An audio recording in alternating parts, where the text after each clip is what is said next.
تار اور کھمبے ختم، اب بجلی ملے گی بغیر تاروں کے۔ جی ہاں بالکل، وہ وقت دور نہیں جب آپ کے گھروں تک بجلی بغیر تاروں کے پہنچے گی، لیکن یہ سب کیسے ہوگا؟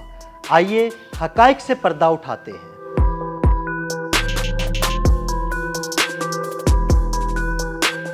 یہ تو ایک حقیقت ہے کہ تاروں کے بغیر بجلی کی ترسیل ممکن ہے، اور آج کل محدود پیمانے پر ہم اسے استعمال بھی کر رہے ہیں۔ آپ نے دیکھا ہوگا کہ آپ کے موبائل فون، سمارٹ واچز اور کچھ دیگر الیکٹرانک ڈیوائسز کو چارج کرنے کے لیے وائرلیس چارجنگ پیڈز استعمال ہوتے ہیں۔ یہ انڈکٹیو کوپلنگ کے اصول پر کام کرتے ہیں، جہاں قریب پڑی ہوئی ایک کوائل ایک مقناطیسی فیلڈ پیدا کرتی ہے اور اس کے ذریعے دوسرے کوائل میں بجلی منتقل ہوتی ہے۔ اس کے علاوہ مائکرو ویو شعاؤں کا استعمال کر کے بھی بجلی ایک جگہ سے دوسری جگہ بھیجی جا سکتی ہے۔ یہ طریقہ کار خلا میں مصنوعی سیاروں کو بجلی فراہم کرنے کے لیے ابھی تحقیق کے مراحل میں ہے۔ اب اگلا مرحلہ اور سوال یہ ہے کہ کیا بڑے پیمانے اور زیادہ فاصلے پر تاروں کے بغیر بجلی کی ترسیل ممکن ہے یا نہیں؟ تو اس کی مثال نیوزی لینڈ کی ہے، جہاں وائرلیس بجلی کی ترسیل کے حوالے سے بہت اہم تجربات ہوئے ہیں۔ نیوزی لینڈ کی ایک کمپنی ایمراڈ اس ٹیکنالوجی پر کام کر رہی ہے۔ ایمراڈ نے نیوزی لینڈ کی دوسری سب سے بڑی بجلی تقسیم کرنے والی کمپنی پاور کو کے ساتھ شراکت داری کی ہے تاکہ اس ٹیکنالوجی کی جانچ کی جا سکے۔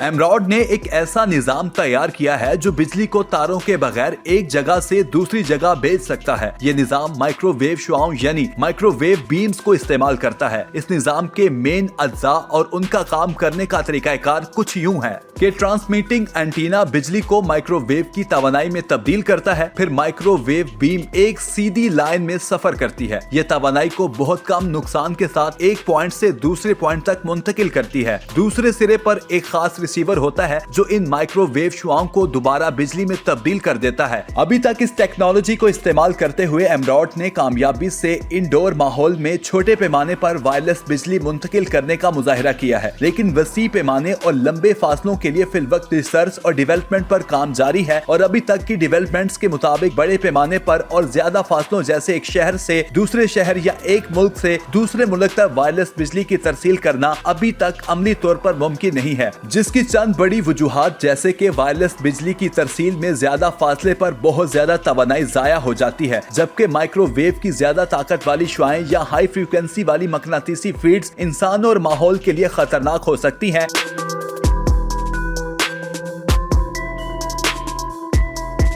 اس کے علاوہ اس ٹیکنالوجی کو بڑے پیمانے پر لاگو کرنا بہت مہنگا ہے، اس لیے ان ساری معلومات کی بنیاد پر ہم یہ نتیجہ اخذ کر سکتے ہیں کہ ابھی تک ہوئی ریسرچ اور ڈیولپمنٹ کی بنیاد پر مستقبل میں شاید ہم وائرلیس ٹیکنالوجی کو چھوٹے پیمانے پر کچھ زیادہ استعمال کریں گے، جیسے وائرلیس چارجنگ کا دائرہ کار بڑھانا وغیرہ، لیکن بڑے پیمانے پر ہائی وولٹیج کی ترسیل کے لیے روایتی تاروں کا نظام ہی آنے والے وقت میں بھی غالب رہے گا۔ تاہم اس میدان میں مسلسل تحقیق ہو رہی ہے، اور ہو سکتا ہے کہ مستقبل میں کوئی ایسا بریک تھرو ہو جو اس صورتحال کو بدل دے۔ یاد رہے کہ مشہور برقی سائنسدان نیکولا ٹیسلا نے اپنے وقت میں اس کا خواب دیکھا تھا اور اس پر کام بھی کیا تھا، لیکن ٹیکنالوجی اور مالی وسائل کی کمی کی وجہ سے وہ اپنے خواب کو عملی جامہ نہیں پہنا سکے۔ ان کا نظریہ تھا کہ زمینی فضا کو ایک کنڈکٹر کے طور پر استعمال کیا جائے اور فضا میں ہائی فریکوینسی لہروں کے ذریعے بجلی بھیجی جائے۔ ان کا یہ کانسیپٹ ٹیسلا کوائل کہلاتا ہے۔ ان کے کام کے بارے میں کچھ معلومات کے مطابق یہ بتایا جاتا ہے کہ 1899 میں انہوں نے 200 بلبز کو 40 کلومیٹر دوری سے بغیر تاروں کے بجلی مہیا کر کے چلایا تھا۔